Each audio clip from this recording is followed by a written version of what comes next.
বিষ্ণু বলেছেন এই আল হাইয়ুল কাইয়ুম এটা হচ্ছে ইসমে আজম। এটা কি?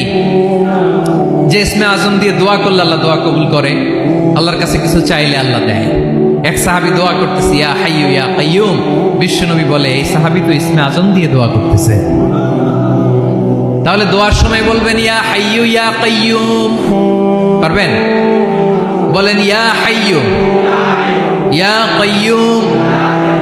আল্লাহর এই দুটো নাম ধরে ধরে আল্লাহরে ডাকবেন, তাইলে ওই দোয়া কবুল। পারা যাবে? বিশ্বনবী দোয়াতে বলতেন ইয়া হাইয়ু ইয়া কাইয়ুম বিরহমাতিকা আস্তাগীথ আসলিহ লি শা'নি কুল্লাহু ওয়া লা তাকিলনি ইলা নাফসি তারফাতা আইন। ও হাইয়ু ওয়া কাইয়ুম, ও শাশ্বত চিরঞ্জীব আল্লাহ, আসলিহ লি শা'নি কুল্লা, আমার সব কিছুকে আপনি ফিক্স করে দেন, ঠিক করে দেন। এক পলকের জন্য, এক চোখের পলকের জন্য আমার কোনো কাজ আপনি আমার উপর